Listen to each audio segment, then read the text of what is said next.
Sister, may kwento na naman na kumakalat na may natagpuan na namang bangkay sa labas ng barangay, Bitin. Halos hindi na makilala dahil halos maghiwalay na ang katawan at ulo. Wakwak din ang tiyan. Labas ang bituka. Talagang nakakatakot na pumunta sa baryong yun. Diyos ko, mas lalo akong nag-aalala para kay Teresa. Pang-ilan na ba ito ngayong taon? Nagboluntaryo talaga siya, hindi ba? Napakatapang na dalaga. Oo, hindi ko siya mapigilan, Father. Siya na mismo ang nagboluntaryong pumunta doon sa kabila ng babala ko sa kanya. Ang sabi niya, hindi daw siya naniniwala na totoo ang mga kwento. Napakalakas ng kanyang loob, sister. Bihira na lang yan. At isang babae pa. Kahit ako na sinabihan lang, naninindig na ang balahibo ko. Kaya nga, napakalakas ng kanyang pananampalataya, Father. Bilib ako sa kanya. Naway tama siya at tayo ang mali. Ay, Panginoon, gabayan niyo ang dalagang ito.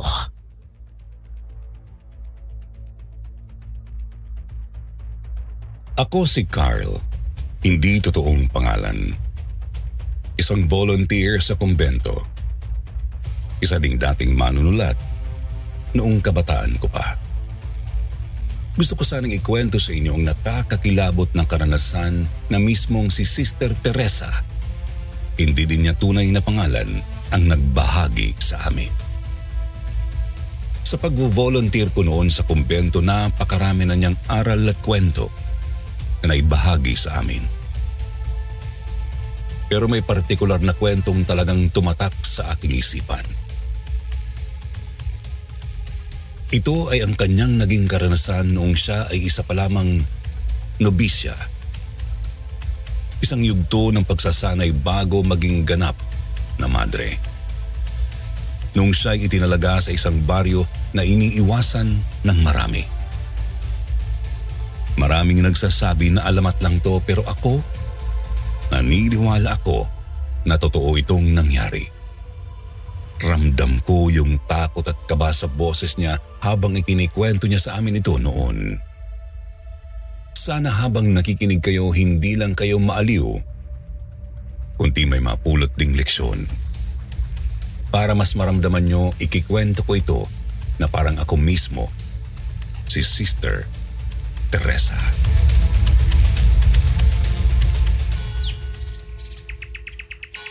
Nandito ka na pala, Teresa. Kanina pa kita hinahanap. Magandang umaga po, Sister Turing. Pasensya na po. Nandito ako dahil natutuwa ako kapag naririnig ang mga huni ng ibon. Napakapanatag kasi sa pakiramdam tuwing naririnig ko sila.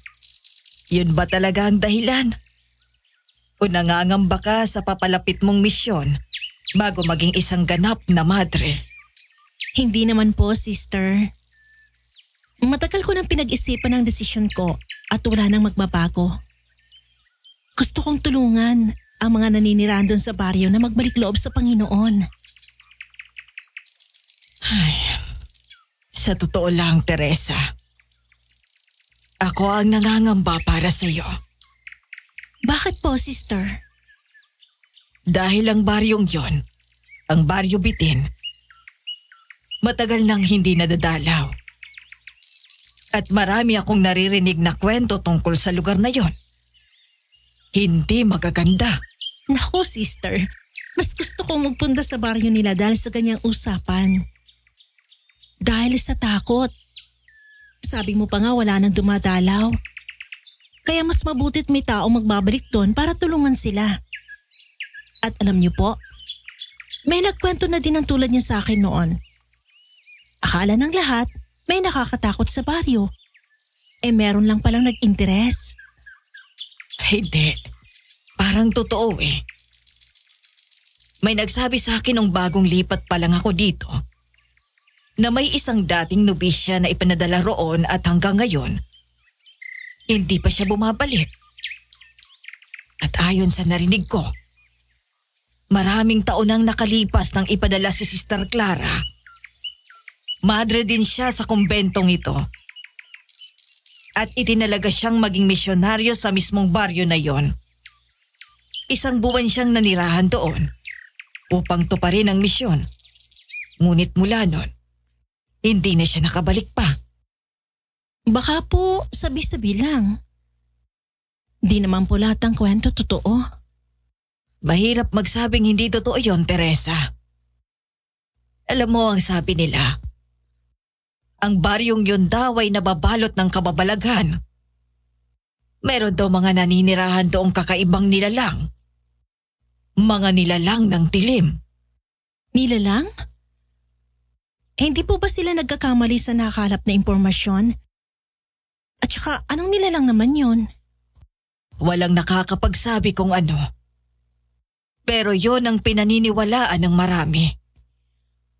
At ako naman, naniniwala ako na hindi basta-basta mawawala si Sister Clara ng ganun lang.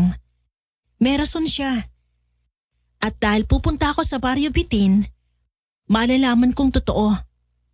Ako pa nga magbabalita nun sa inyong lahat eh. Ikaw talaga. Kaya yata pumayag ang Madre Superiora na dalhin ka doon sa baryo. Dahil alam niya na ikaw ay may pinakamalakas na loob dito. Pinalalakas po ito ng pananampalataya ko sa Panginoon, Sister.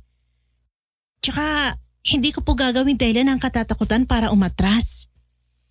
Hindi po ako naniniwala sa mga kwentong yon. Ang totoo, mas lalo pa akong lumalapit sa Diyos kapag may takot. Ipapalaganap ko po ang kanyang salita. At palalakasin ko ang pananampalataya ng mga tao sa lugar na yun. Natutuwa ako sa lakas ng iyong pananampalataya, anak. Ipagdarasal ko ang iyong kaligtasan. Palagi kang mag-iingat, Teresa. Nakikita ko ang maliwanag mong kinabukasan. Ipagpatuloy mo yan. Maraming salamat, Sister Turing. Halika na. Pumasok na tayo at magsisimula ng panalangin para sa mga kaluluwa. Pumasok na kami sa kumbento at sinimulan ng panalangin. Taimtim akong nananalangin nang may maramdaman akong parang kakaiba. Parang may nakatingin sa akin ng matalim. Napahawak ako sa aking dibdib at nagpalingalinga pero wala akong nakita. Ang lahat ng kasama kong nobisya at madre ay taimtim na nagdarasal. Napabuntong hininga ako at humarap ulit para ipagpatuloy ang panalangin. Hindi ko na lang pinansin ang kakaibang nararamdaman dahil baka guni-guni ko lang yon. Nang natapos na ang aming panalangin, nagpunta ako sa aking kwarto at naghanda sa aking pag-alis.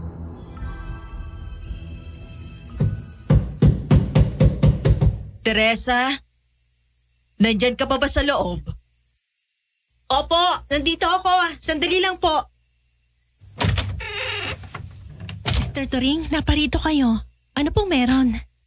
Teresa, may magandang balita ako. Hindi ka na mag-iisa sa iyong misyon. Ha? May makakasama ka. Meron po? Sino? Si Sister Alma. Nagpresenta siya kanina na sumama sa iyo. Mabuti na lang pumayag ang ating Madre Superiora. Talaga po, Sister? Naku, hindi ko po inaasahan ito. Oo. Alam niyang hindi magiging madali ang misyon mo. Kaya't nagpasya siyang samahan ka. Mas mabuti na rin na may kasama ka. Lalo na't hindi natin alam kung anong naghihintay sa iyo doon. Sister, ang naghihintay lang sa amin doon ay mga taong nanghihingi ng tulong at mga magpapalik loob. Magandang gabi sa inyo, Sister Turing at Teresa. Nandito na pala si Alma. Tatawagin pa lang sana kita. Napadaan po ako para sabihin din sana kay Teresa. Sana ayos lang sa'yo ang aking pagsama. Naku, oo naman, ayos lang sa akin. Masaya nga ako makakasama kita sa aking paglalakbay. Maraming salamat sa pagboluntaryo, ha? O siya, sige na. Maganda na kayo sa pag-alis bukas. Maaga pa kayong aalis. Ipapanalangin ko ang inyong kaligtasan. Maraming salamat, sister. Sige, Alma. Pupuntahan kita bukas sa iyong kwarto. Hintayin mo na lang ako doon. Sige. Magandang gabi sa inyong dalawa, sister.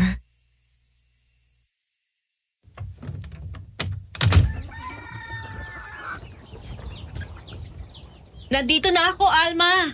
Handa ka na ba? Magandang umaga, Teresa. Katatapos ko lang din mag-ayos. Ayos. Sige, halika na. Nag-aantay na sa atin ang sasakyan. Nariyan na pala kayo mga iha. Eto ng tricycle na sasakyan nyo papunta doon. Mag-iingat kayo ha. Ang Panginoon ay laging nasa tabi ninyo, gumagabay. Maraming salamat, Sister Turing. Salamat po, sister. Inaasahan ko na sa pagbabalik nyo, magiging ganap na kayong mga madre. Kung ito ang kagustuhan niya, mangyari nawa.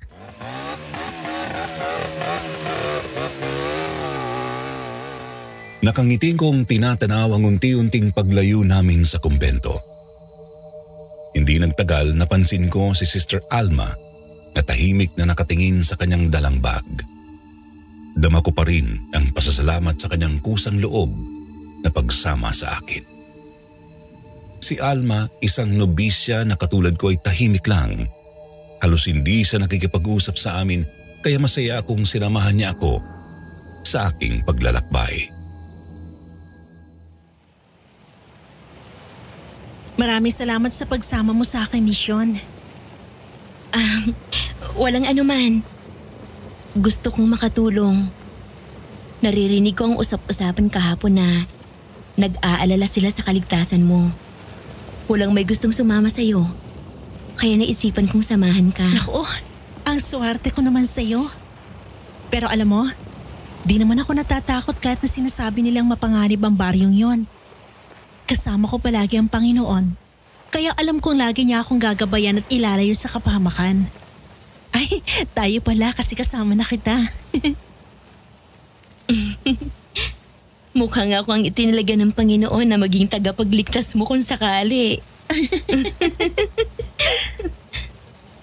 Hindi ko inaasahan. Ang tahimik mo sa kumbento pero ang gaan mo palang kasama. Nahihiya lang kasi ako sa inyo eh. Hindi ko alam kung paano kayo pakikisamahan. Naku, iba-iba talaga tayo ng iniisip, no? Alam mo bang akala naman namin, ayaw mo sa amin? Naku, hindi ah. Gusto ko nga makausap din kayo eh. Di bale, sa pagbalik natin, sasama ka na sa amin palagi. Pasensya na. Pero saan uli kayo papunta? Sa Barrio Bitin, Manong. Barrio Bitin? Sigurado kayo? Hindi pa ninyo alam na delikado ang pagpunta doon. Maraming kwento na yung baryo ay pinaghaharian ng kadiliman. Wala pa naman pong kasiguraduhan sa mga kwento, Manong. Tsaka kaya kami pupunta doon para sa misyon namin ipalaganap ang salita ng Panginoon. Hindi nyo alam ang pinapasok nyo, mga iha. Ang baryo na yun ay hindi para sa mga batang madring katulad ninyo. Kung ako sa inyo, palagi kayong maging mapagmasid at mag-iingat. Maraming salamat, Manong, sa iyong paalala. Naniniwala ako hindi kami pababayaan ng Panginoon. Ay, kayo ang bahala. Maaga pa para bumalik. Pero kung ayaw ninyo, wala akong magagawa. Sinabihan ko na kayo.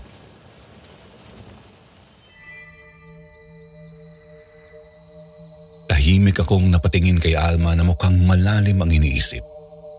Nakikita ko sa kanyang mukha ang pag-aalala. Ngunit hindi siya nagsalita. Nakakaramdam na din ako ng takot ngunit buo na ang loob ko. Hindi ako babalik sa amin hanggat hindi ko natatapos ang misyon. Papasok na tayo sa kanilang baryo. Ayoko sana sumama sa inyo pero ayoko ding iwan lang kayo dito. Saan ko ba kayo ihihinto? Maraming salamat, Manong. Sa kumbento po nila kami pupunta. Ang daming puno dito. Totoo nga kahit umaga ay madilim pa din sa baryong to. Alam mo, imbis na matakot, manghanga ako sa kanilang dedikasyon sa pagtatanim ng mga punong... Ano yun? Teka, Manong, huminto ka muna. Teresa, saan ka pupunta? Hindi pa natin alam ang lugar na to.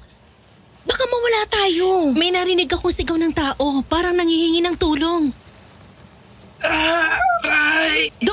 Doon ko naririnig ang boses. Teresa, sandali lang.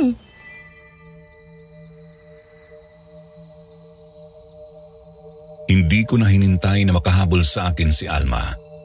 Mabilis kong hinanap ang pinanggalingan ng tinig. Alam kong nangangailangan ng tulong ang taong sumigaw noon. Ramdam ko ang kabog ng aking dibdib at pamamanhid ng aking mga paa, pero hindi ako huminto.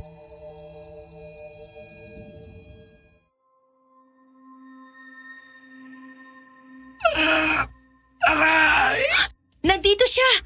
Alma! Tulong! Ayos ka lang? Anong nangyari sa'yo? Sino ka? Paumanhin.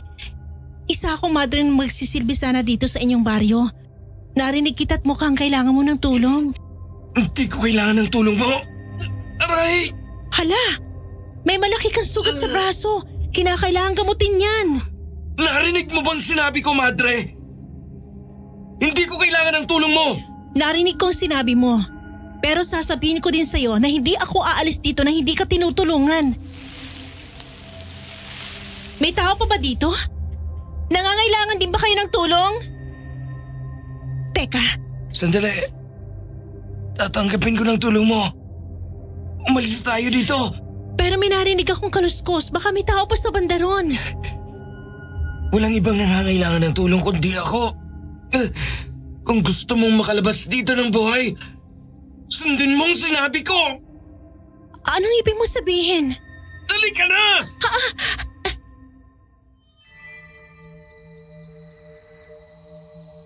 Tumayo siya at mahigpit akong hinilang pabalabas ng gubat. Nang makalabas na kami, may narinig akong tinig. Lilingunin ko na sana ito nang hawakan ng lalaking humihila sa akin ang aking panga. Pinigilan kong lumingon. Nagulat ako sa ginawa niya, ngunit mas nagulat ako nang makitang ang mga mata niyang puno ng galit at pag-aalala. Huwag kang lilingon! Sundin mo ko!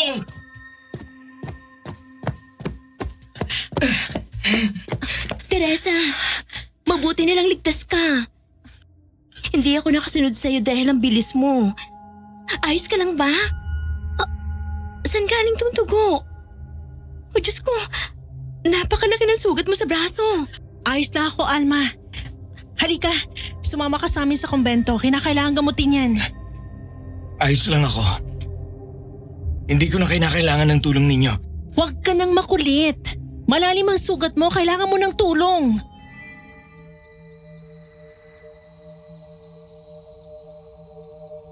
Muling tiningnan ko ang kanyang sugat. Sinubukan niyang ilayo ang kanyang braso, ngunit nakita ko kung paano siya bahagyang napangiwi sa sakit. Ayaw niyang aminin pero halata sa kanyang kilos na nahihirapan siya. Napabuntong hininga ako.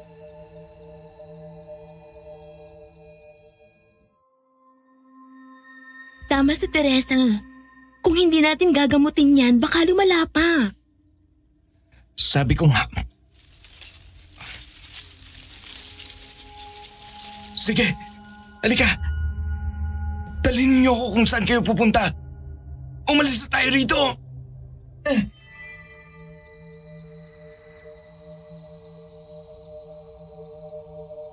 Nagmamadali niya kaming tinulak papasok sa tricycle. Nagtataka akong lumingon sa kanya at sa mga puno kung saan siya nakatingin. Hindi ko alam, pero parang may kakaiba sa kanya.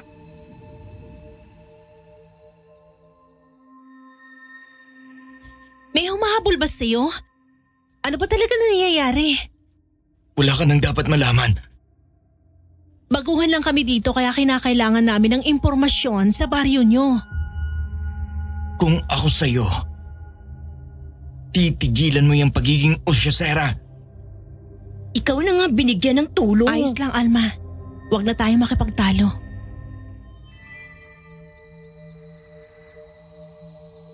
Buong biyahe walang sino man sa amin ang nagsalita. Panakaw kong sinisilip ang binatang namimilipit sa sakit habang ang sasakyan ay patuloy na umaandar sa gitna ng katahimikan. Hindi nagtagal, unti-unting lumitaw sa paningin namin ang kumbento. May liwanag na nagmumula sa loob nito na tila sumasalubong sa aming pagdating. Huminto ang tricycle. Inabot ko ang bayad sa nagmamaneho, ngunit napahinto ako nang mapansin ang ekspresyon niya. Nakatitig siya sa kumpento. Nakita ko sa kanyang mga mata ang labis na takot. Para bang gusto na niyang umalis sa lugar na ito.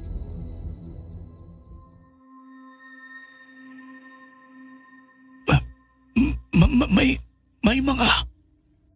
Ano po, Manong? May sinasabi kayo? Mag-iingat ka, Iha. Wala kang dapat pagkatiwalaan sa baryong ito. Teresa? May problema ba? Wala. Sige po, Manong. Salamat sa paghatid sa amin dito.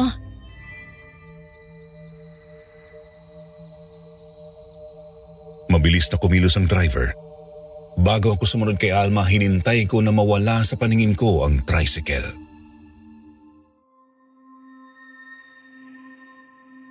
Kaya ko nang gamutin ang sarili ko. Salamat sa pagpasakay sa Hindi akin. ka aalis hanggat hindi natin nagagamot yung sugat mo. Ayos na nga ako. Magandang umaga, sister. Magandang umaga sa inyo. Humarap sa akin ang isang matandang madre. Sa likod niya ay nakita ko ang ibang madre at padre na nakangiti sa akin. Napabaling ulit ako sa madreng nasa harapan ko at kahit walang salita, ramdam ko ang otoridad sa paraan ng pagtitig niya. Kaya bahagya akong napayuko. Ilang saglit pa naramdaman ko ang marahang paghawak niya sa aking balikat.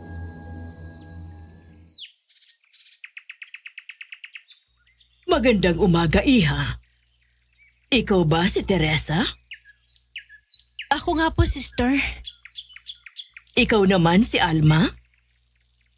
Opo, sister. At ikaw? Anong ginagawa mo dito? Sister, may sugat po siya. Gusto ko sanang gamutin kaya sinama ko siya dito. Alam mo ba kung sino ang lalaking to? Po? Hindi pa, sister. Hindi ka dapat nagtitiwala sa kung sino-sino, Teresa.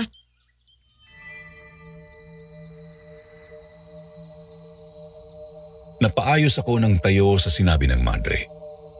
Nanindig ang balahibo ko nang marinig yon mula sa kanya. Biglang sumagi ulit sa isip ko ang sinabi ng driver kanina. Napabuntong hininga ako bago nagbigay ng magalang ng ngiti. Napatingin ako sa binata. Nakatuon ang matilim niyang tingin sa madre. Pero sa halip na sawayin ko siya, inalala ko muna ang kanyang sugat.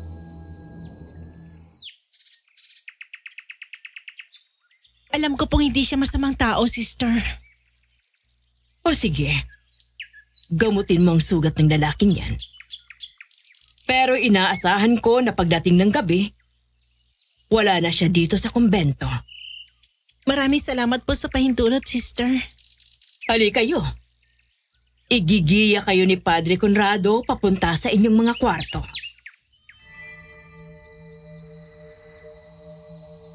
Yumuko ulit ako bilang pasasalamat.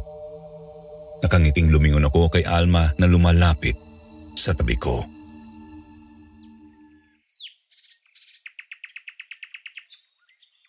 Mukhang siyang Madre Superiora dito, Teresa. Mukhang siya nga. Halika na, pasok na tayo. Alma, mauna ka na ha. Aalalayan ko siya.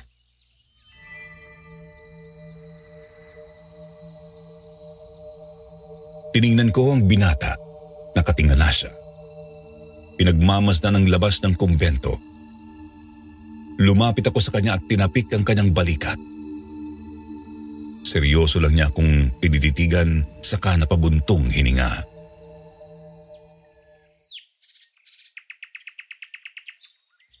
Halika na. Gagamutin ko na yung sugat mo. Hindi mo ba talaga alam kung anong pinapasok mo? Anong ibig mong sabihin? Wala. Nakakalito din ang mga salita mo, no? Halika na. Teka, ano nga palang pangalan mo? Fausto.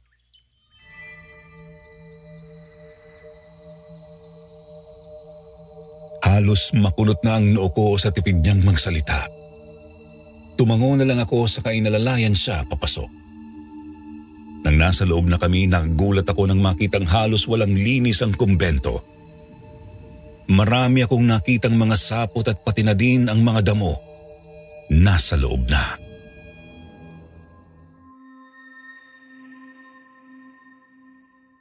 Ito ang kanilang kumbento? Nandyan ka na pala, Teresa. Nagulat ka din, no? Naikwento sa akin ng mga madre dito na matagal na daw nakatayo itong kumbento.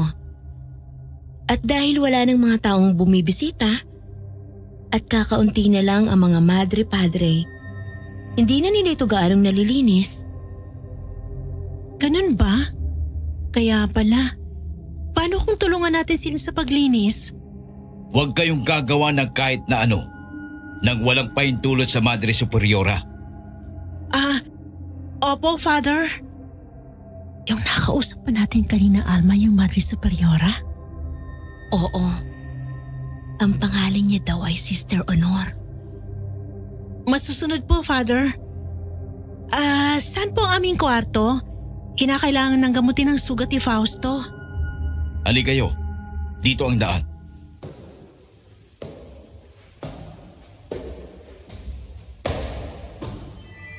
Sumunod kami sa padre.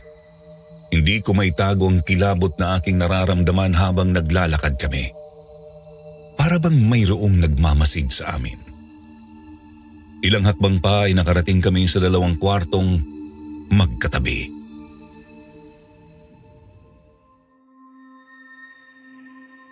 Dito ang kwarto ninyo. Ipinapasabi din ni Sister Honor na pumunta kayong dalawa sa silid-nasanan pagkatapos ninyo. Opo, Father. Wala pong problema. Maraming salamat. Tatawagin na lang kita, Teresa. Aayusin ko lang ang gamit ko sa kwarto. Sige. Gagamutin ko muna ang sugat ni Fausto. Fausto, halika. May upuan sa loob. Hintayin mo ako, ha? Kukuha lang ako ng alcohol tsaka bulak. Hindi mo na dapat ito ginagawa. Anong ibig mo sabihin? Malalaman ko din kung nagkakatawang tao ka lang. Di kita maintindihan, Fausto eh. Pwede mo bang sabihin? Huwag ka na magbanggap. Ngunit salamat. Nang dahil sa'yo, nakapasok ako sa kumbento. Ngunit ang kumbento ay bukas para sa lahat ng mga tao.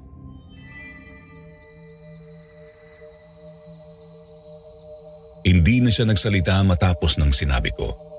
Napabuntong hininga ako. Nalilito ako sa mga sinasabi ng binatang ito. Hindi ko alam kung nagbabanta o nag-aalala. Nilinis ko na ang kanyang sugat. Wala siyang pinakitang reaksyon habang ginagawa ko yun. Alam ko may pinagdadaanan ka. At kung ano man yun, pwede mo ako makausap. Tutulungan kitang gumaan ang pakiramdam mo. Hindi mo ako kilala, Madre. Huwag kang magmarunong. Kahit ako hindi mo ako kilala. Pero naniniwala ako na hindi ka masamang tao.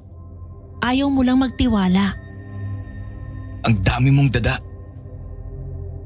Kinakailangan ko nang umalis. Sige.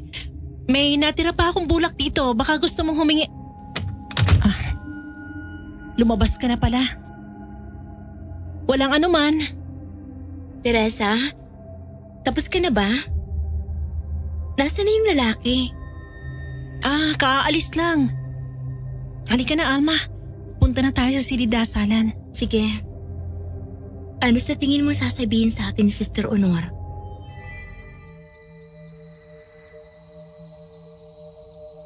Nagkibit balikat lang ako at tumabi sa kanya. Hindi pa din mawala sa isipan ko ang mga salita ng lalaki kanina. Nasa kalagitnaan kami ng mahagip ng mata ko ang maliwanag na parte ng kumbento.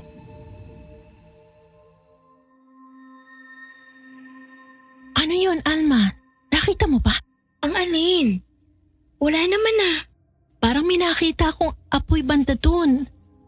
O guni-guni ko lang. Wala naman eh. Baka namalikmata ka lang. Baka nga. Pero bakit parang totoong apoy ang nakita ko? Nandito na tayo, Teresa. Binuksan ni Alma ang silid dasalan. Yumuko kaming dalawa para magbigay ng galang sa mga madre na nasa loob. Nangiangat ko ang aking tingin na pakunot noo ako nang mapansin na lahat ng mga santo ay may takip na itim na tela. Napatingin siya kay Alma na nakatingin din sa altar.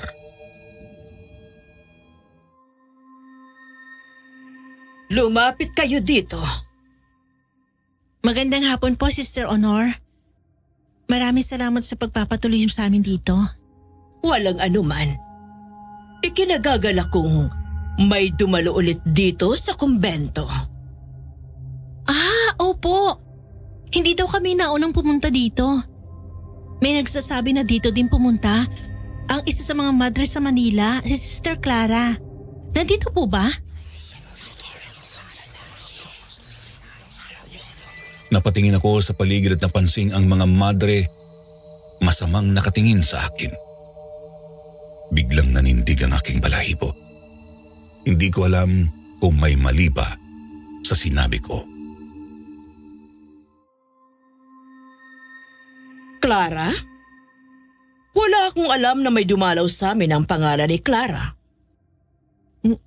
Ganun po ba? Pero sabi sa Huwag akin… kang magpapaniwala agad-agad sa sabi-sabi, iha. Lalo na sa lalaking pinapasok mo dito. Po? Ano pong ibig niyong sabihin? Ang lalaking yon ay mapanganib! Patawad po, Sister. Gusto ko lang siyang tulungan. Palalagpasin ko ang ginawa mo ngayon. Hindi na sa susunod. Ang kumbentong ito ay pinamamahalaan ko. At lahat ng madre dito ay disiplinado. Nagkakaintindihan ba tayo? Opo, Sister. Hindi na po mauulit. Mabuti naman. Sige, bumalik na kayo sa inyong silid. Hindi po ba kami sasama ngayon sa panalangin, Sister? Isa pa din gusto kong sabihin sa inyong dalawa. Ayoko nang tinatanong ang lahat ng utos ko.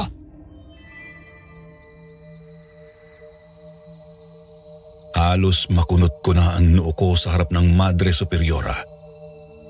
Hindi ko alam kung bakit mayroon silang ganitong kautusan. Napahawak ako sa aking palda at mahinahon na tumingin sa kanya. Pero Sister, ang kumbento ay hindi dapat… Walang madreng suwail!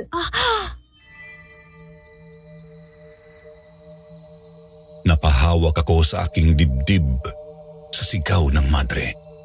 Naramdaman ko ang hawak sa akin ni Alma. Pilit akong pinapakalma. 3 malalalim na hinga ang binug ako bago yumuko.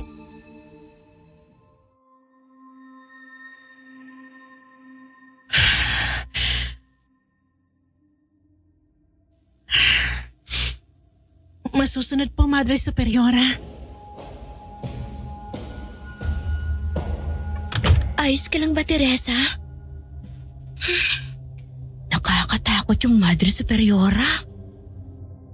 May nararamdaman akong kakaiba, Alma.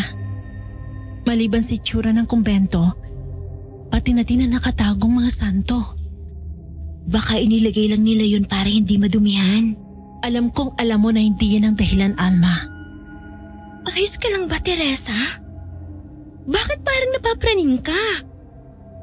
May ginawa ba sa'yo yung lalaking yun? Ano? Wala. Wala itong kinalaman sa kanya, Alma. Pero pagkatapos mo siyang makasama, naging kakaiba na din ang lahat ng kilos mo. Hindi ka sumasagot sa Madre Teresa. Pero anong ginawa mo ngayon? Hindi, totoo ang sinasabi Ang mabuti ko. pa, magpahinga na muna tayo. Baka pagod ka lang. Hindi ka ba talaga naniniwala sa sinasabi ko? Sa mga ikinilos mo, ang hirap manghusga, Teresa. Halika. Pumunta muna tayo sa kwarto at matulog. Bukas, magiging maayos ng lahat. Inalalayan niya ako papunta sa aking kwarto. Hindi na ako nagsalita matapos ang usapan namin. Nang makapasok na ako, napahawak ako sa aking dibdib.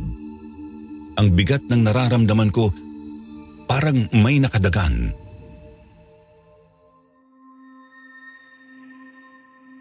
Anong meron sa lugar na to?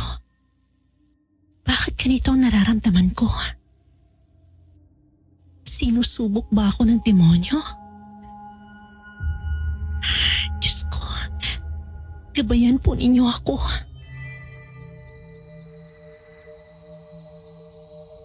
Napabuntong hininga ako sa kalumuhod sa may gilid ng aking kama. Kahit na wala akong nakikitang krus ni Jesus, taimtim akong nanalangin.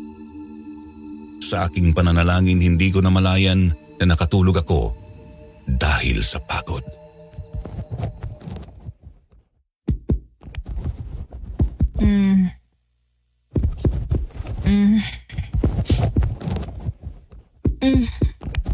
May tao ba?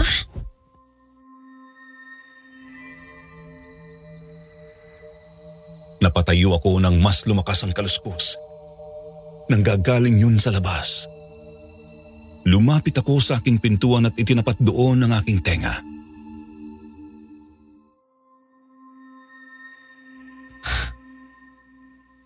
May tao ba dyan?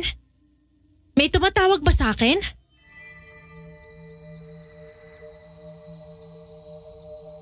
Dahan-dahan kong binuksan ang pintuan. At nagulat ako nang may makita akong liwanag na tumatakbo papalayo sa kwarto ko. Napakunot noo ako at hahakbang na sana palabas nang magulat ako sa tinig mula sa malayo.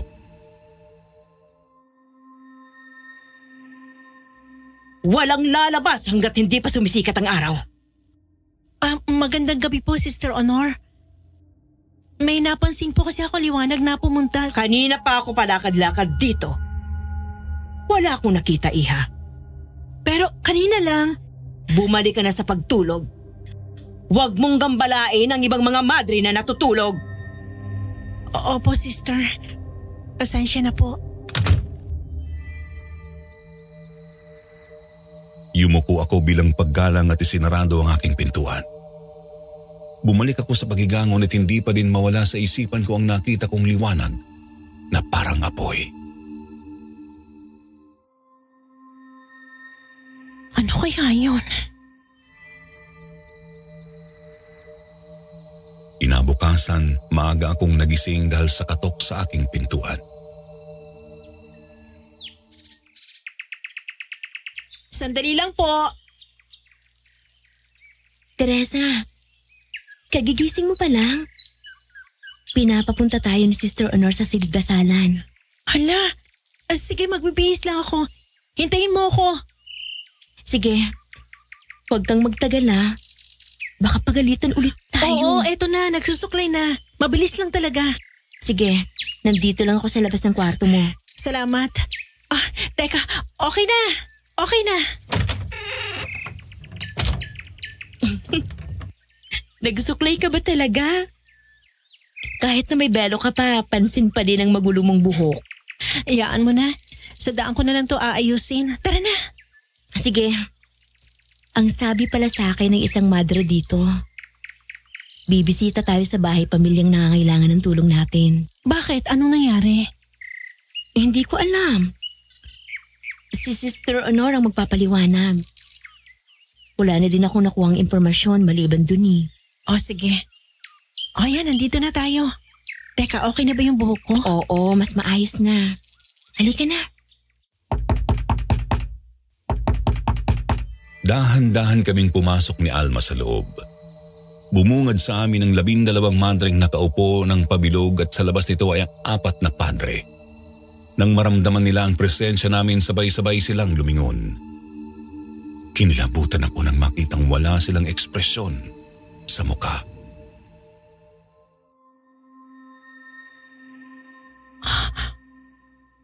Anong ginagawa nila? Hindi ko din alam.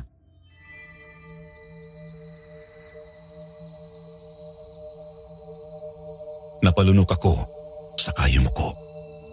Napahawak ako sa aking palda at pilit na iwinaksi ang kaba na nararamdaman.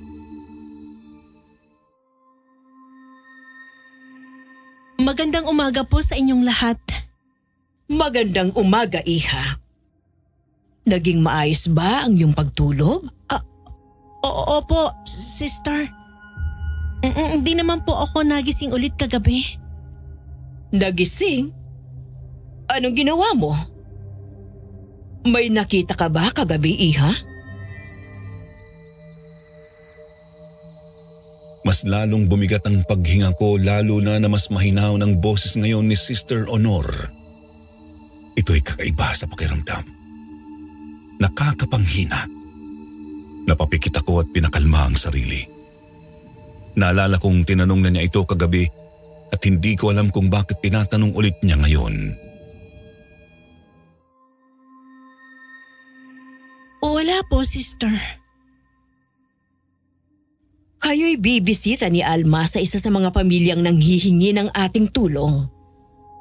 Ang gagawin niyo lang doon ay tumayo at samahan ng pamilya. Hindi po namin ipapanalangin ang pamilya, sister. Anong sinabi ko sa mga tanong, Teresa?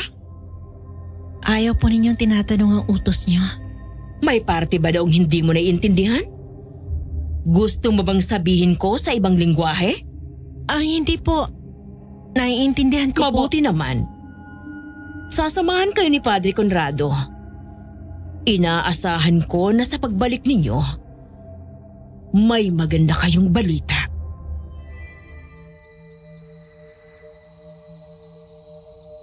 Napakunot noo ako. Sinundan ko ang tingin niya at nakatingin siya kay Padre Conrado. Hindi ko maintindihan ang sinasabi ng Madre Superiora. Puno ng tanong ang isipan ko, ngunit wala akong tapang upang itanong ang mga ito. Dahan-dahang lumapit sa amin si Padre. Nakangiti siya, ngunit hindi niya naitago ang tamlay sa kanyang mga mata. Halika na, mga iha. Kinakailangan na nating umalis. Opo, Padre. Halika na, Teresa. Ano pang tinitingnan mo dyan?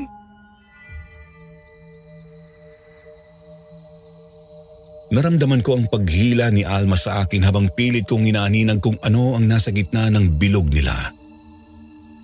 Nang makalabas na kami ng silid, wala sa sarili akong nagpahila sa kanya.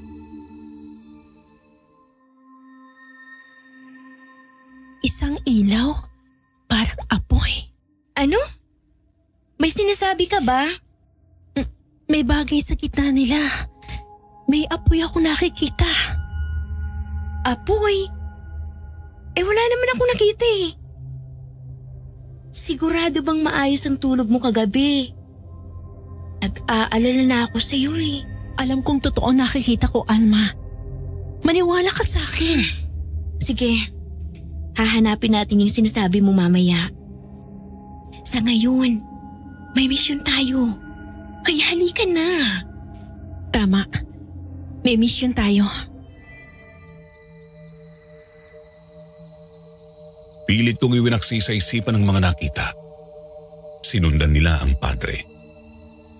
Inalalayan sila ni Padre Conrado na sumakay sa isang tricycle. Habang naglalakbay, napatingin sa ulit sa padre na hanggang ngayon ay parang matamlay. Father, anong meron sa pamilya na pupuntahan natin? Ang pamilyang yon ay nakararanas ng malubhang sakit. At inaasahan nila ang presensya natin ay makakatulong upang gumaling sila. Ngunit hindi ba dapat natin sila ipanalangin? Turuan kung paano makakatulong ang Panginoon? Tumahimik ka! Wala kang alam sa sinasabi mo, Iha.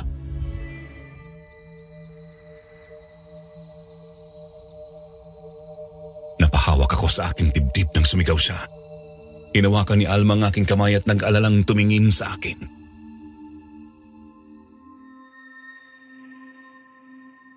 Sinabihan na tayo ni Sister Honor, Teresa. Bakit ka pa nagtatanong ulit? Wala ka bang napapansin na kakaiba, Alma? Bakit pinipigilan nila tayo sa totoong misyon natin dito? Bakit ayaw nilang manalangin tayo? Wala din akong alam. Baka kinakailangan nating kuhain ang loob nila. Hindi kasi naging magandang unang impresyon nila sa atin, di ba?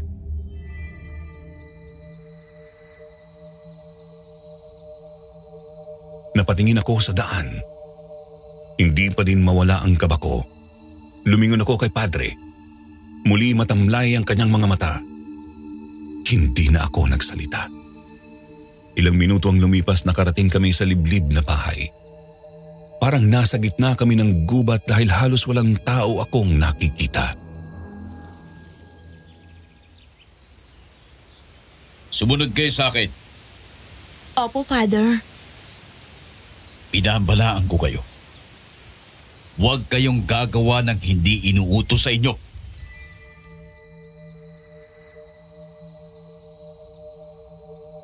Napatingin ako sa labas ng lumang bahay. May lumabas doong isang payat na matanda. Nang makita niya kami, ang mga mata niya'y nabuhayan. Dali-dali niya kaming sinalubong.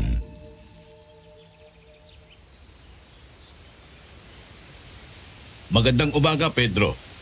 Kumusta ang anak mo? Hindi pa din mawala ang sakit ng kanyang tiyan, Padre. Hindi ko alam kung ano pang gagawin ko para gumaling na ang anak ko. Matagal ka na naming binalaan, Pedro. Hindi mo dapat sinusubok ang kumbento. Paumanhin po, Padre. Wala ako sa tamang pag-isip nung araw na yon. Anong pinag-uusapan nila? Mukhang isa siya sa mga taong lumabag sa alituntunin ng kumbento.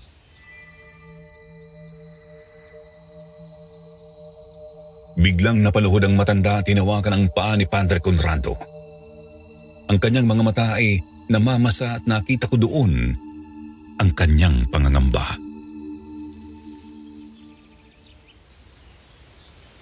Huwag ninyong kuhain ang anak ko, Padre. Nagmamakaawa ako. Kinakailangan kong makita ang kalagayan ng bata. Nandito po sa silid. Halika kayo. Magandang umaga din, sister. Magandang umaga din po. Nanghihina siyang tumayo at giniya niya kami papasok. Pagpasok namin, nagkakalat ang mga gamit sa loob. Napansin ko din ang mga walang lamang beer na nasa gilid ng lamesa. Nang dumating kami sa harap ng kwarto, huminto si Padre. Si Alma lang ang isasama ko sa loob. Dito ka muna, Teresa. Hintayin mo kami. Opo, Father. Sister, iligtas mo ang anak ko. Nasa loob na sila, Father. Ililigtas nilang anak mo.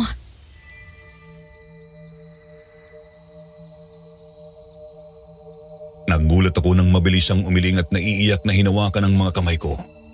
Ramdam ko ang higpit at panginginig noon.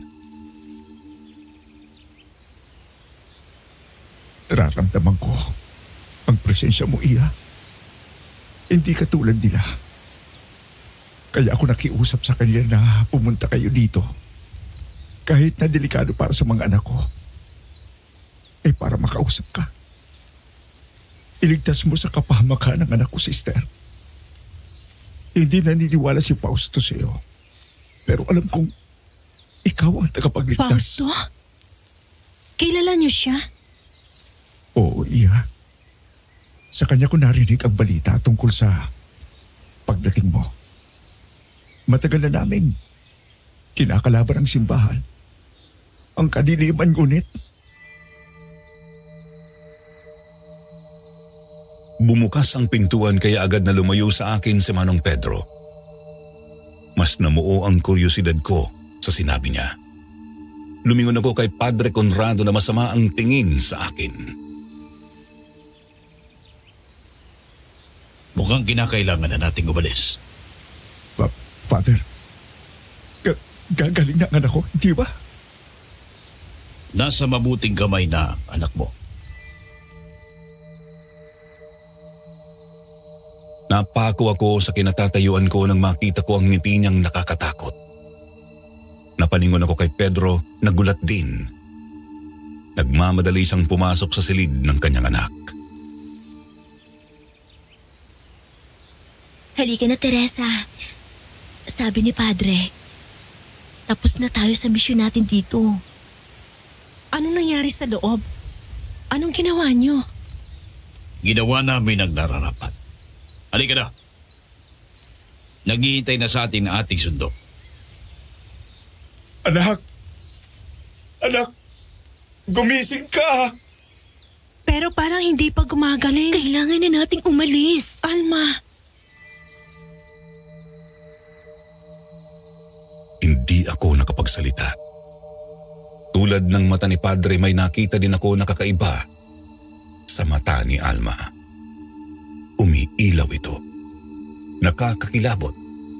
Nakakapanghina. Umandar na ang sinasakyan namin. Tinignan ko sa huling pagkakataon ng bahay at nakita ko si Fausto na nagmamadaling pumasok. Huwag kang mag-alala, Teresa. Wala tayong ginawa kundi tulungan ng bata. tayo? Tama ba talagang pagkakakilala ko sa'yo, Alma? Masyado kang maraming iniisip. Kung ako sa'yo, sumunod ka na lang.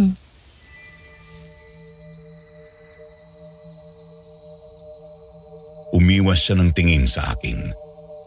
Napakagatlabi ako. Pilit na inaalala ang lahat ng sinabi ni Manong Pedro. Nasa kumbento pa talaga ang kadiliman. Magpahinga na kayo, Iha. Opo, Father. Iniwan kami ni Padre Conrado. Lumingon sa akin si Alma at nilapitan ako pero umatras ako. Naguguluhan siyang tumingin sa akin.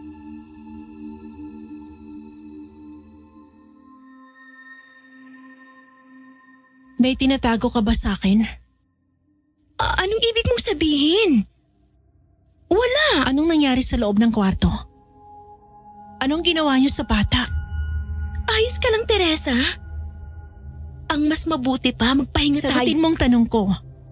Kung totoong wala kang itinatago, wag mong ibahin ang usapan. Ang maamo niyang mukha ay naging seryoso ngunit may bahid ng takot. Naging matalim ang kanyang tingin sa akin bago dahan-dahang lumapit sa akin.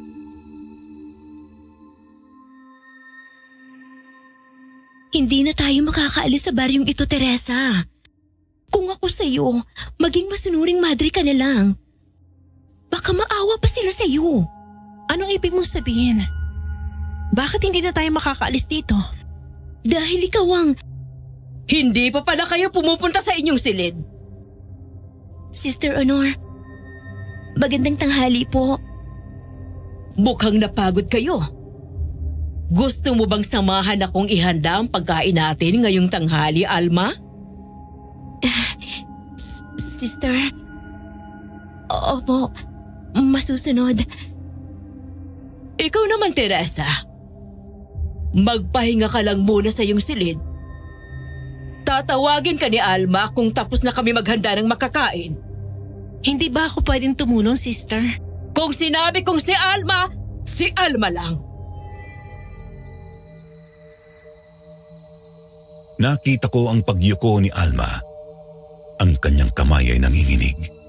Panay ang sulyap niya sa Madre Superiora. Dahan-dahan akong tumango. Opo, sister. Sige po, pupunta na ako sa aking silid.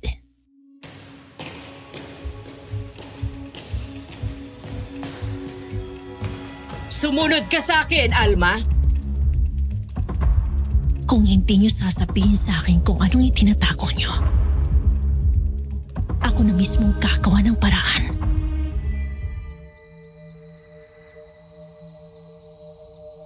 Nang marinig kong lumalayo na sila, lumingon ako at mabagal na sumunod sa kanila. Sinigurado kong sa bawat apak ko wala silang madidinig na ingay. Kuminto sila sa kusina. Nakita kong mabilis na yumuko si Alma. Ang ekspresyon sa mukha niya ay nagmamakaawa.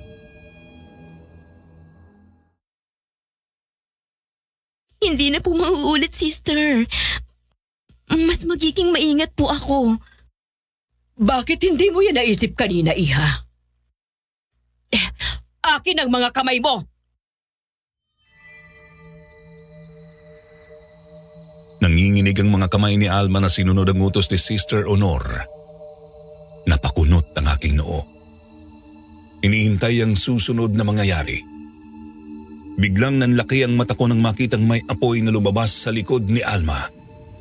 Ang apoy na yun ay pumalibot sa kanya sanhi para mapatingala siya sa sakit.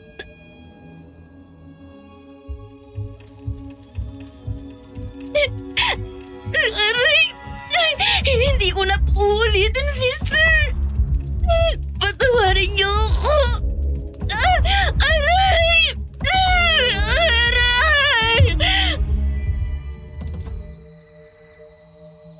Nanlaki ang mata ko nang hindi ko namalayan na umatras pala ako nang masaksihan ko yun. Napalingon ako sa kinatatayuan nila Alma. Wala na ang apoy. Mabilis akong tumango nang mapansin kong lilingon sila sa kinatatayuan ko. Panginoon, tulungan mo ako. Mabilis akong tumakbo papunta sa aking kwarto. Sinarado ko yon at mahigpit na napahawak sa seradura. Halos maiyak ako nang marinig kong may kumakatok. Huminga ako ng malalim tsaka pinilit na pakalmahin ang sarili ko.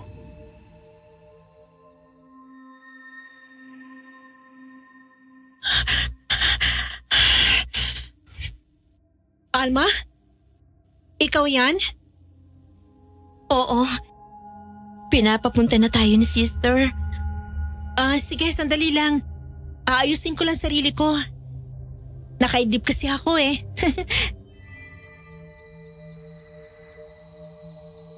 Dahan-dahan kong binuksan ang pintuan at nakanginting bumungad sa kanya. Nakita kong matamlay ang kanyang mga mata, parang naubusan ng lakas. Lumabas ka ba kanina? Ha? Hindi naman. Nakatulog ako eh. Mukhang pagod nga lang talaga ako kanina. Akala ko nakita kita kanina eh. Nako, guni-guni mo lang yun. Kanina pa ako nasa kwarto ko. Tara, halika na. Nagugutom na din ako. Pinilit kong ngumiti sa harapan niya bago hinila siya papunta sa hapagkainan. Pinagmasdan ko ang kanyang galaw. Ramdam ko ang hina ng kanyang katawan. Biglang bumalik sa isipan ko ang apoy na nakita ko kanina. Posible bang yun ang sinasabi nilang aswang? Teresa, may sinasabi ka ba? Wala. Alam mo, habang nasa kwarto ako at iniisip ang mga nagawa ko, napagtanto kong tama ka. Kinakailangan kong kuhain ang loob ng mga madre dito. Baka sakali hindi na sila maging stricto sa atin. Mabuti naman. Aray! Ayos ka lang ba, Alma? Anong nangyayari sa'yo? Nag-aalala ko siyang inalalayan nang biglang mapaupo siya. Namamawi siya at namumutla na din. Sinuri ko siya at nakita kong nakahawak siya sa kanyang tagiliran.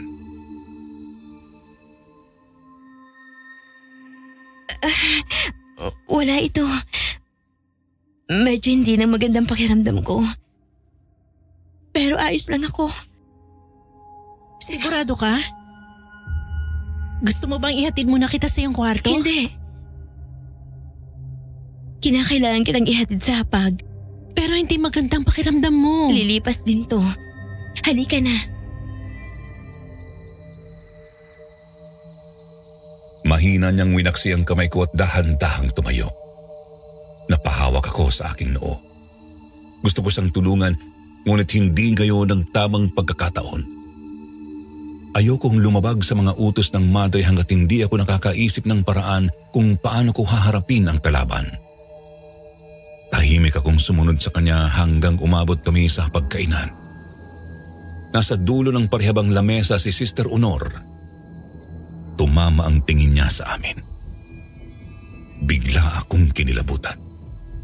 Ayokong isipin ngunit nananalangin akong hindi niya ako nakita kanina.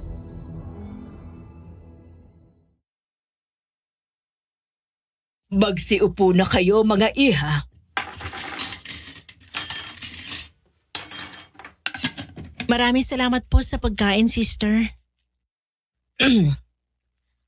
Manalangin tayo. Panginoon,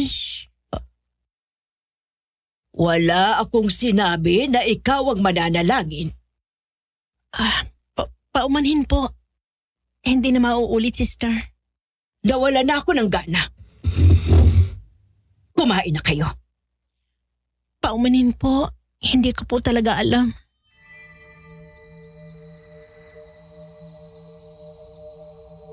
Nanginginig ang aking mga kamay habang nakapikit at taimtim na nananalangin. Hindi nagtagal nakarinig ako ng hampas sa lamesa kaya agad akong tumingala. Gulat akong napatingin sa lahat na masamang nakatingin sa akin. Tumahimik ka. Kunin mo yung pagkain mo at lumayas ka sa pagkainan. Sister, hindi po ako nagsasalita kanina. Sumunod ka na lang. Opo, Sister. Masusunod po. Kinuha ko ang pagkain ko at dinala yon sa aking kwarto. Hindi ko alam kung bakit palaging nagagalit sa akin ang Madre Superiora. Napapikit ako. Pilit na inaalala kung ano ang ginawa ko para magalit siya.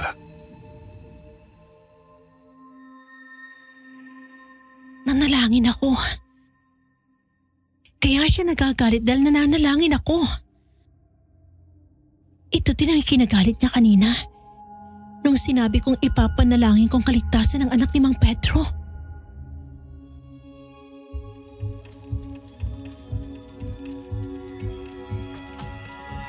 Totoo ba? Na mga aswang sila?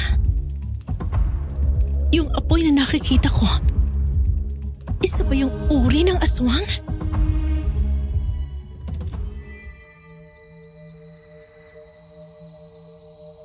Napatingin ako sa dingding habang inaalala ko ang mga santo na tinabunan ng itim na tela. Ang mga pagkakataong hindi kami pinapayagan na manalangin sa silid tasalan. Lahat ng yun nanatiling misteryoso sa akin. Inayos ko sa maliit na mesa ang pagkain ko at humiga muna sa aking kama. Napatitig ako sa kisame. At hindi tumatagal biglang nakaramdam ako ng matinding antok. Hindi ko yon mapigilan hanggang sa ipinikit ko ang mata ko.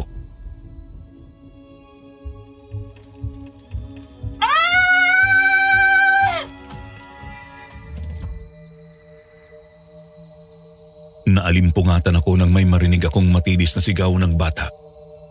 Naramdaman ko ang sakit ng ulo ko ngunit hindi napigil ang pagtayo ko at alamin kung sino ang sumigaw.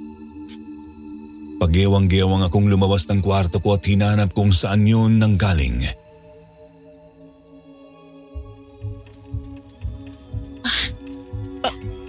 Parang nangangailangan nyo ng tulong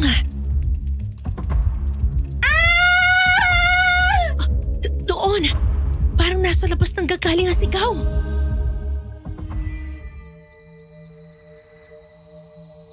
Nagmamadali akong lumabas at pumunta sa harapan ng kumbento. Napako ang paa ko nang makita kong may isang batang nakatayo. halos mawalan na ng malay habang nasa likod niya ang isang apoy. Ang ilaw na tumama sa mukha ng batang tumulong upang mas makita ko ang kanyang kalagayan. Diyos ko po!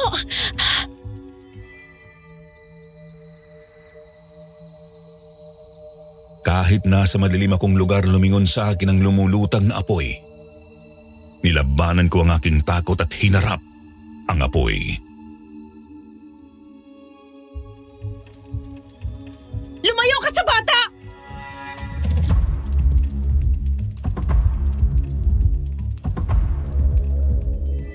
Alam kong wala akong laban sa nilalang na yon, ngunit isa lang ang maaring gawin ko. Sa isip ko kung totoong aswang ang apoy na ito, may isang paraan upang mapalaya sila. Panginoon, humihingi ako sa inyo ng tulong. Huwag niyong pahintulutan ang masamang nilalang na ito na tangayin ng inosenteng bata. Tulungan niyo ako, Jesus! Lumayo ka sa batang ito! Natigil ako nang biglang makarinig ako ng sigaw mula sa pamilyar na binata. Kasabay nito ay isang matinis na sigaw. Fausto! Teresa! Yung bata! Ilayo mo sa ilaw! Siguraduhin mong mawawala ang kanyang anino!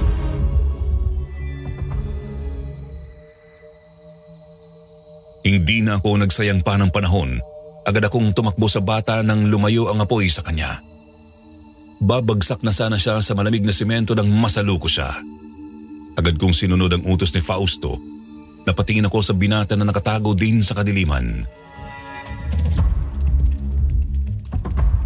Iha, ligtas ka na. Humawa ka sa kamay ko, Iha. Mananalangin tayo.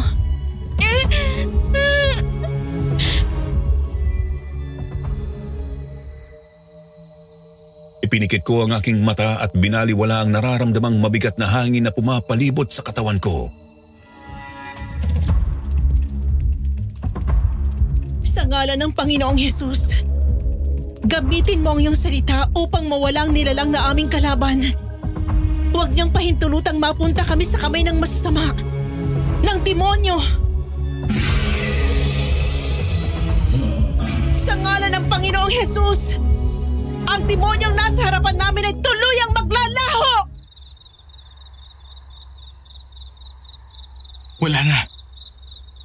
Umalis na ang aswang. Talaga? Nailigtas kong bata? Maraming salamat sa tulong mo, Teresa. Utang ko ang buhay ng aking pinsan sa iyo. Walang anuman. Masaya ako kasi walang nangyari masama sa kanya. Pasto, kinakailangan ko ng tulong mo. Ano yun? Tutulong ako sa abot ng aking makakaya. May nararamdaman akong kakaiba sa loob ng kumbento. Madalas na rin ako makakita ng apoy na lumulutang. Anong mga yon? Ang mga yon ay sigbin. Isang uri ng aswang. Totoo nga. Totoo ang kwento na sinabi sa akin ni Sister Turing. Oo. Totoong merong aswang dito. At hindi lang dahil liblib ang lugar na ito, kundi dahil ito ang tahanan ng mga aswang. Tahanan? Ang ibig mo bang sabihin na maaaring ang mga madre at padre din ay mga aswang? Alam kong mahirap paniwalaan ito. Ngunit oo. Umapa ka sa pinakadelikadong lugar. Ang kumpento. Diyos ko, bakit naging ganito ang baryong to? Huwag kang mag-alala. Ngayong nakumpirma kong hindi ka isa sa kanila, ililigtas din kita. Paano natin sila matatalo? Wala tayong laban sa halos 2 dosenang aswang. May laban tayo, Teresa. Dahil nandito ka na. Ako? Anong kakayahan ko para matalo sila? Ang malakas mong paniniwala sa Diyos. Ikaw ang hinihintay ng mga taong gustong makalabas sa baryong ito At kung mahahanap mo ang mahiwagang salamin na noon ko pa hinahanap sa loob ng kumbento. Salamin? Anong klaseng salamin? Teresa! Dumagundong ang malakas na sigaw ng Madre Superiora. Nanginginig ang katawan kong tumingin sa bata at kay Fausto. Ngunit ikaw... Huwag kang mag-alala sa akin. Papalapit na si Sister. Umalis na kayo. Ililigtas kita, Teresa. Maghahanap ako ng paraan upang mailigtas ka. Naiiyak akong tumango at pinalikuran sila. Pinahid ko ang aking luha at nag-aktong humihikab habang papasok ng kumbento. Tulad ng inaasahan, nakabantay na sa akin si Sister Honor.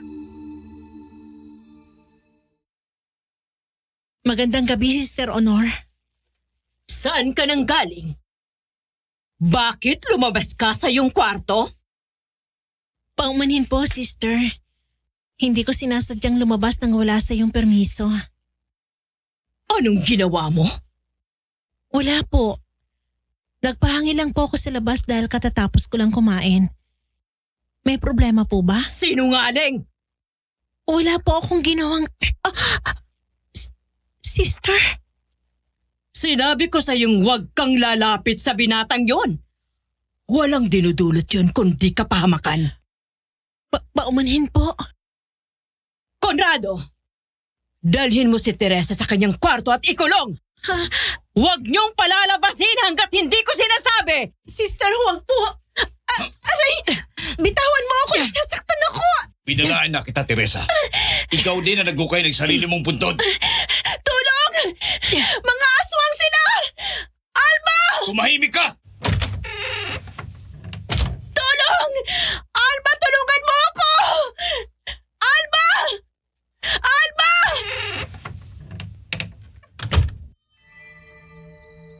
Napaupo ako. Hindi ko alam kung anong aking gagawin para makaalis dito. Ang liwanag na nanggagaling sa buwan na pumapasok sa maliit na bintana ang tanging naging ilaw sa napakadilim na paligid.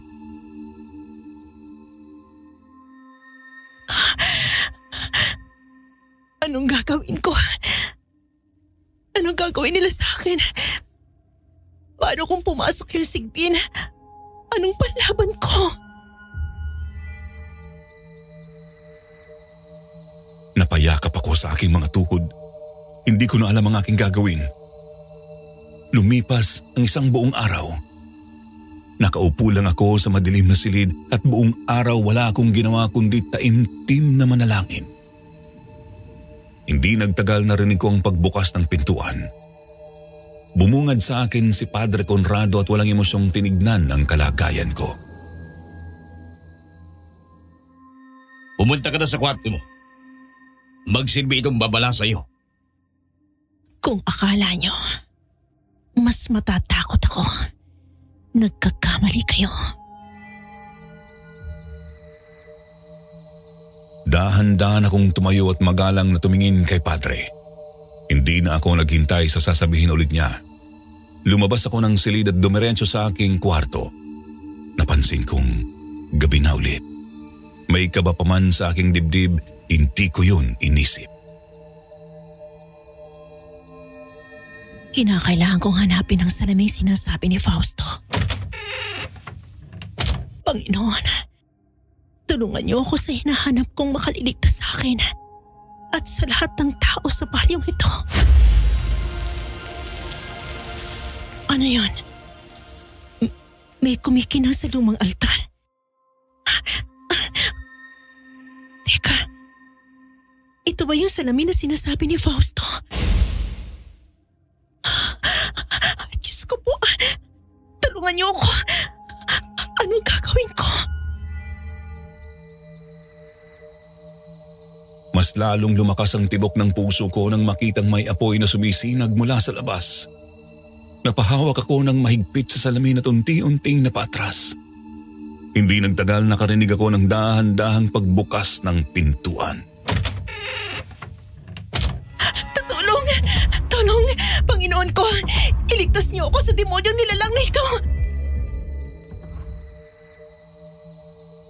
Bumungad sa akin ang isang paniki na ang mata ay nagbabaga sa apoy. Nanlaki ang aking mga mata nang lumipad ito papalapit sa akin. Wala akong nagawa kundi tabunan ang mukha ko gamit ang aking mga kamay. Lumayo ka! Ha? Anong nangyari? Bakit naging abo biglang sigbin na yun? Teka, dahil ba ito sa salamin na ito? Nakatutok ito kanina sa sigbin nang pumasok ito. Tama! Ito ang salamin na sinasabi ni Fausto. Umusbong ang saya sa dibdib ko. May nahanap na akong panlaban sa mga sigbin. Hindi ko alam kung anong kapangyarihan ang mayroon sa salamin na ito, ngunit ito na ang sagot. Teresa, ayos ka lang ba? Alma! Nakahanap na ako ng panlaban sa mga aswang. Itong salamin! Ay! Ilayo mo sa akin yan! Bakit? Hindi ka ba masaya? Makakatakas na tayo dito.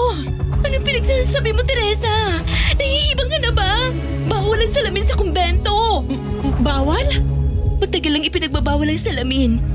Itong sabi sa akin ng mga madre dito. Teka, di kita maintindihan. Itong salamin ang solusyon para makalaban tayo sa sigbin. Sigbin? Ito ba sinasabi ni Sister Honor na nadala ka na ng kahibangan ng lalaking yun? Gumising ka nga, Teresa! Ikaw ang gumising, Alma. Tingnan mo tong abo. Ito ang patunay. Saan? Saan ang abo na sinasabi mo, ha? Nandito lang yung kanina. Kung ayaw mong mas malagay sa peligro ang buhay mo, ilayo mo ang salamin na yan dito. Alma, hindi kita maintindihan. Lahat ng mga sinasabi mo sa akin simula pa kahapon. Lumayo ka sa lalaking yun. Siyang may gawa niyan lahat sa'yo. Bago pa man ako makapagsalita, lumabas na ng kwarto si Alma. Ang dagundong ng pintuan ay naiwan sa nakakabinging katahimikan.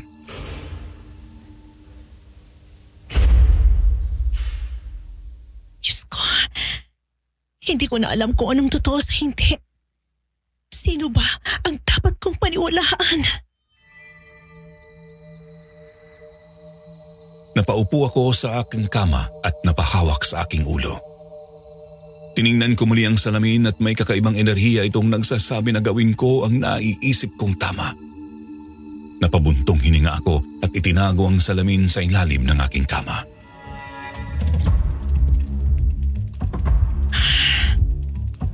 Bukas na bukas. Kailangan kong makita si Fausto. Kinabukasan, maingat akong lumabas ng kumpento. Saktong walang mga madreng nakabantay sa kilos ko. Kakaiba man sa pakiramdam, ngunit nagpapasalamat akong walang makakakita sa aking pagtakas. Paglabas ko ng kumbento, hindi kalayuan, nakita ko si Bia na nakatayo sa likod ng puno malapit sa kumbento. Tumakbo ako papunta sa kanya at nag-aalalang sinuri siya.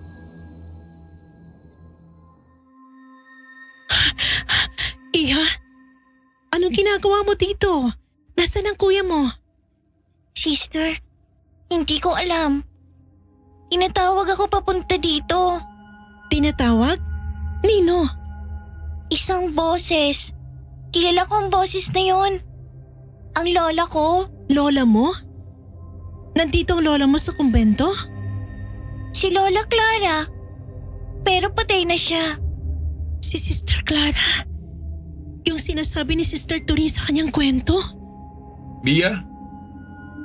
Nandito ka lang pala. Di ba sinabi ko sa'yo huwag ka lang pupunta rito? May naririnig daw siyang boses, Fausto. Ang boses ng kanyang lola. Si Lola Clara? Imposible. Wala na siya. Dati pa siyang bahagi ng kumbento? Oo.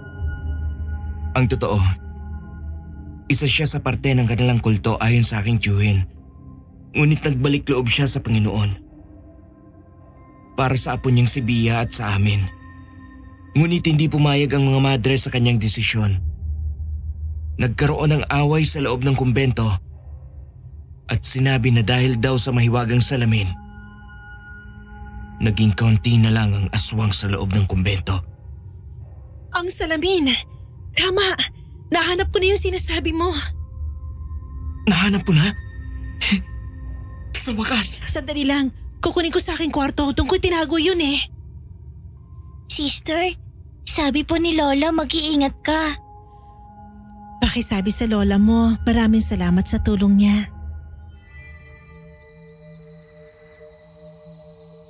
Nagmamadali akong bumalik sa kumpento.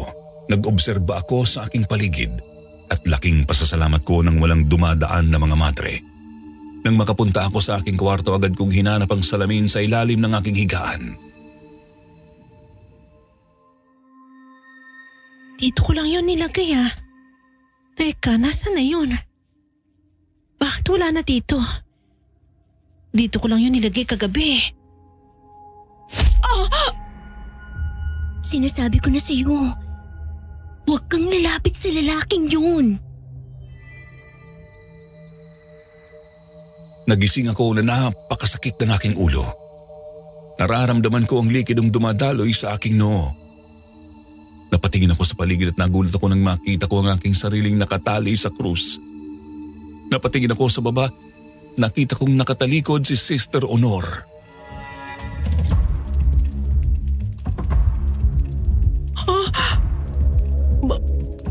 Bakit mo nakatali ang kakatawan ko? Gising ka na. Sa wakas. Anong ginagawa niyo? Bakit ako nandito? Ibaba niyo ako! At sino ka para utusan ako?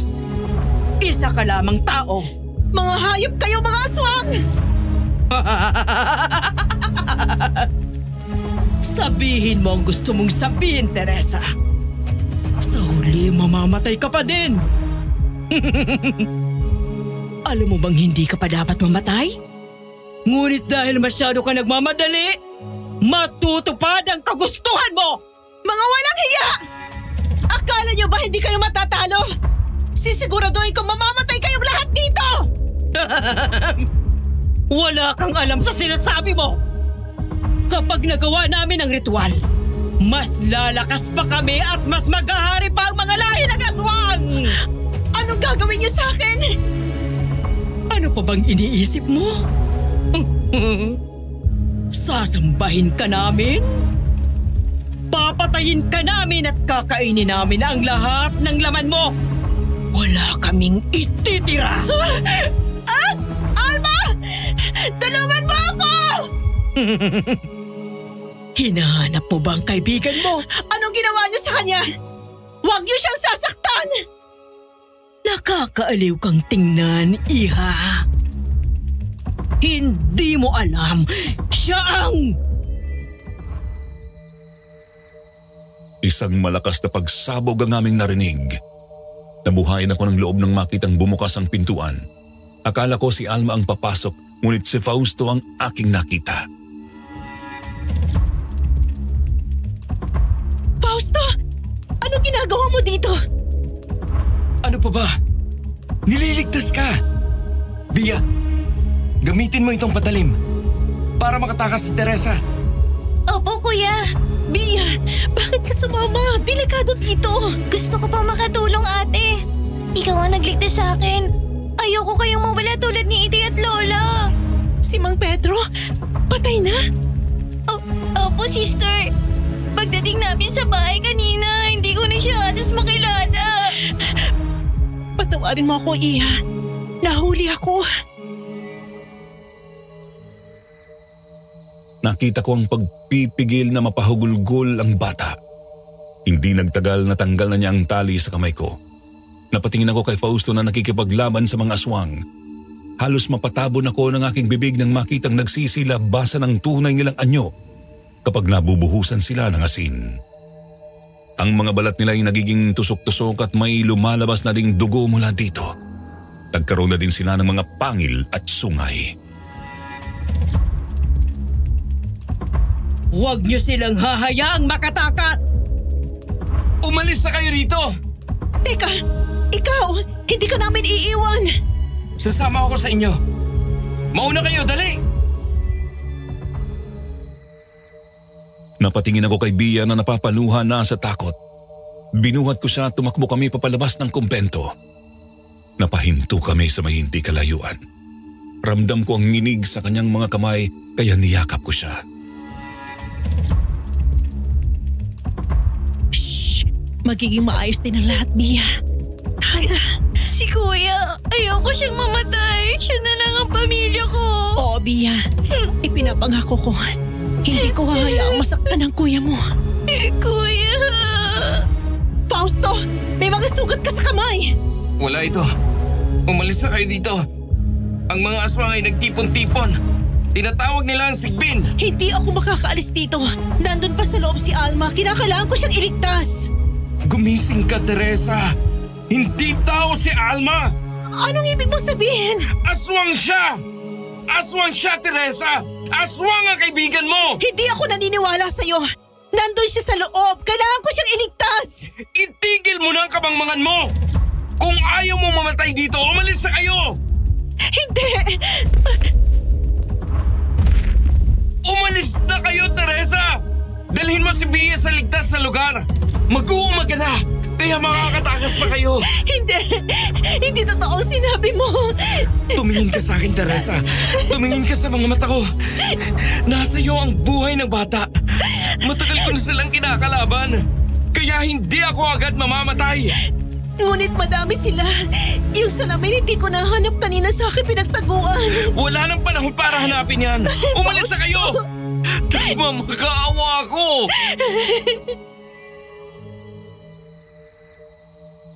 Naiiyak akong napatingin kay Bia. Napapikit ako bago siya mabilis na binuhat at tumakbo papalayo. Narinig ko ang malalakas na hiyawan ng mga aswang ulit hindi ako lumingon. Napakabigat pa rin ang dibdib ko. Hindi ko alam kung dahil ba ito sa takot o sa revelasyong naalaman ko.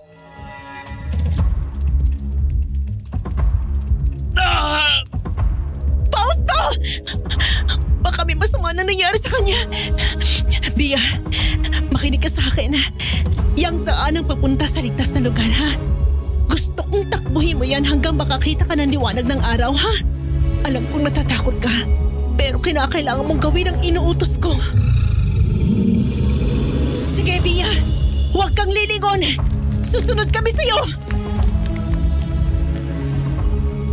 Anong ginagawa mo dito, Teresa? Ako di ba ang kailangan nyo? Pakawalan nyo si Fausto.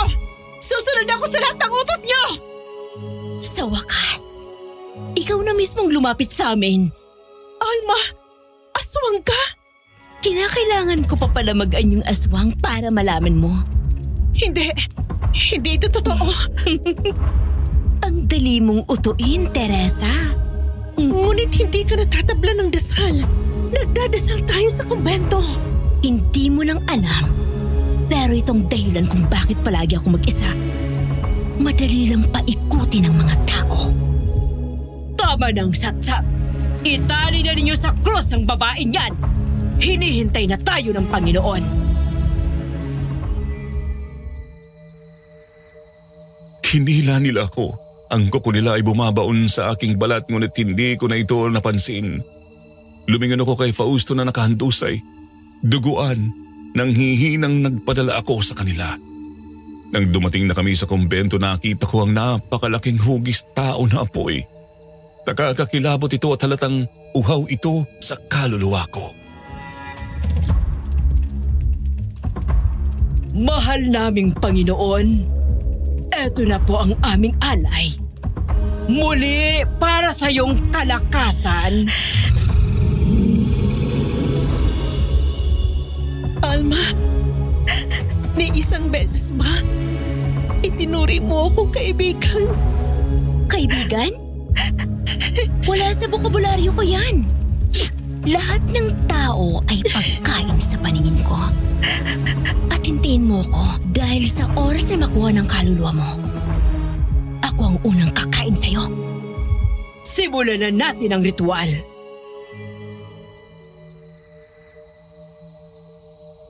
Pinalibutan nila kami at nang sigbin na nasa harapan ko. Unti-unti itong lumapit sa akin kasabay ng pagbukas ng maliwanag sa ilaw. Napatingin ako sa aking likod. Isang napakalaking anino ang nabuo. Habang lumalakas ang panalangin ng mga madre, unti-unting nararamdaman ko ang paghina ng aking katawan. Naiiyak akong tumingala at walang ibang maisip kundi manalangin. Alam kong sa panahon na ito siya lang ang makakapitan ko.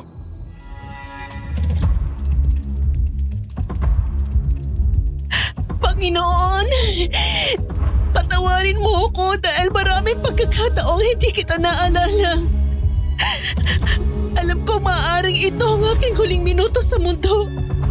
Pero sana, bago ako mamatay, Panginoon, iligtas niyo ang mga inosenteng tao na sa baryong ito. Iligtas niyo sila sa kapahamakan at gamit ang iyong kapangyarihan. Matalo mo nawa ang aswang na ito. Anong nangyayari? Nananalangin siya. Nararamdaman ko ang kanyang lakas. Pigilan siya! Ang Panginoon natin ang nasasaktan! Nakakatulog ng panalangin. Panginoon, naniniwala ako sa pamamagitan ng kapangyarihan mo. Ah! Ah! Ah! Ah! Naputol ang aking pananalangin nang maramdaman kong may tumusok sa aking mga paa. Gulat akong napatingin sa baba at nakita si Alma na nakatusok ang matalim nitong kuko.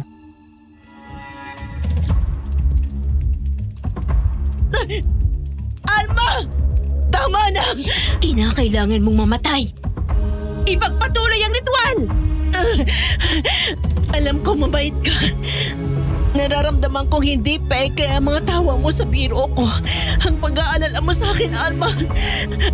Alam kong sa kabila ng kasamaang bumabalot sa'yo, may kabutihan ka. Tumahimik ka! Isa ka lang sa mga ginamit kong tao para makain ko. Hindi ako naniniwala, Alma. Dahil kung totoo, bakit nakikita ko sa likod ng damit mo na nakatago sa tela ang salamin? Ha? Paano mo? Hindi ako natatakot mamatay, Alma. Pero natatakot akong mamamatay ako hindi ka at ang ibang tao na ililigtas sa kadiliman. Hindi. Minamanipula mo lang ako. Nagmamakaawa ako. Tulungan mo din ang sarili mo. Naramdaman ko nang nanlalamig ang aking katawan. Hindi ko na halos maramdaman ang sakit na dulot ng aking mga sugat. Napatingin ako sa mga mateng taimtim na ginagawa ang ritual. Unti-unti ko ding nararamdaman ang lakas ng sigbin na kinukuha ang aking kaluluwa.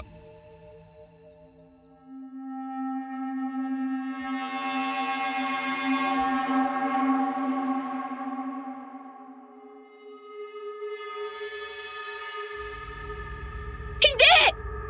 Itigil na natin to! Anong pinagsasasabi mo? Bakit mo ginulo ang ritual? Itigil na natin to. Marami na tayong napatay na tao. Nagpapalinlang ka sa salita ng taong yan? Hindi.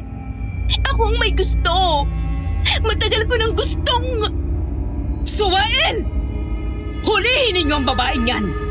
Mamamatay ang sino mang suwain sa lahi natin! Huwag kayong lalapit kung hindi mamamatay ang Panginoon!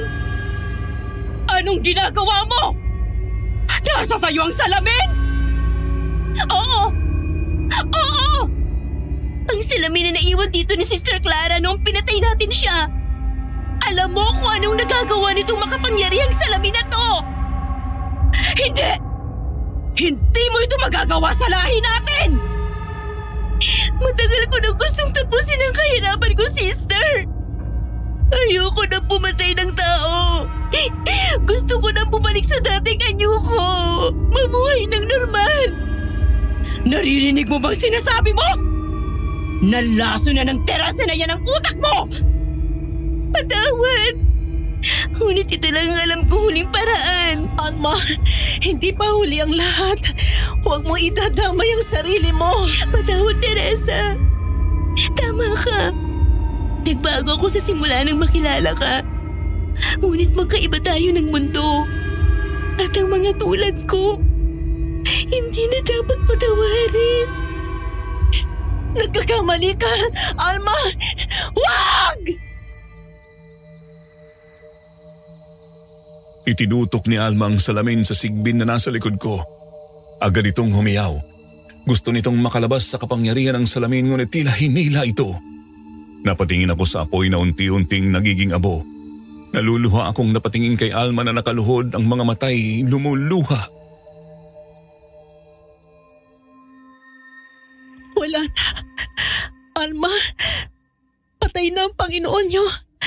Pwede ka na maging malaya. Hindi! Hindi, Teresa. Dahil ang buhay ko ay karugtong sa Panginoon namin. Hindi ito maaari! Nasusunog ang balat ko! Nagiging abo na din ako! Bakit kayo nagiging abo? Dahil ito ang sumpa sa amin. Mamamatay kami kapag mamatay ang Panginoon namin. Hindi maaari. Alma, ayoko. Baka may iba pang paraan. Kung mabubuhay ulit ako sa susunod na pagkakataon, sana maging magkaibigan pa ulit tayo. Hindi. Ililigtas kita, Alma. Ililigtas kita. Wag! Wag! Huling patak ng luha ni Alma ang kanyang nakita bago ito maging abo. Napasigaw siya kasabay ng paglupasay ng kanyang katawan ng kusang matanggal ang tali sa kanyang mga kamay. Alma, maraming salamat. Teresa, ligtas ka. Fausto, wala na siya. Wala na si Alma. Siya ang tumulong sa akin, Fausto. Siya ang pumatay sa sarili niya at ibang mga aswang. Mabuti siyang kaibigan. Napakabuti ng kanyang puso. Patawarin mo ko. Dahil hinusgahan ko siya kaagad. Pero simula pa lang, alam kong aswang din siya. Dahil nakita ko siya noong pinatay din nila ang ilang mga madre. Pero hindi niya ito gusto.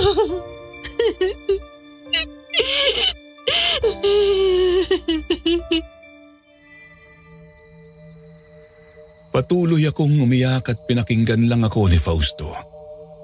Hindi nagtagal, sumikat ang araw. Napatingin kami sa paligid at napansing ang mga malalaking puno ay naging lanta. Nasaksihan na muli ang sinag ng araw sa munting baryo na ito. Sumisikip na muli ang araw dito. Matapos ang maraming taon. Nagawa ko din ang aking misyon.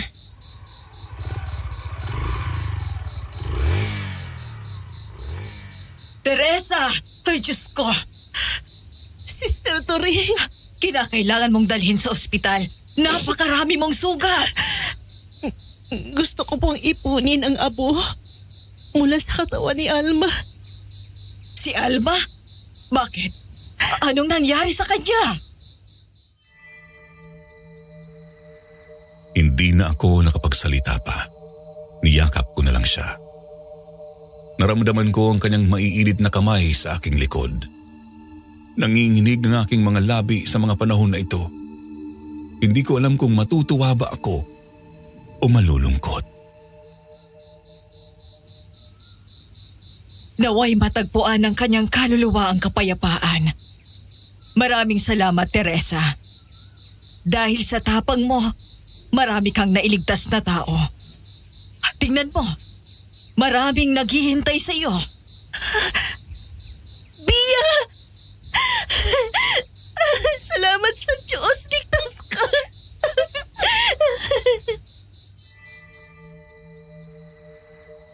Naiiyak akong tumakbo papalapit sa kanya at niyakap siya. Hindi nagtagal ang mga taong nandoon ay pumalibot sa amin. Lahat sila ay nagpapasalamat. May mga ngiti sa muka. Unti-unti na din akong napangiti at napatingala. Sa huling pagkakataon parang nakita ko ang kaluluwa ni Alma na nakangiti sa akin. Tumatango.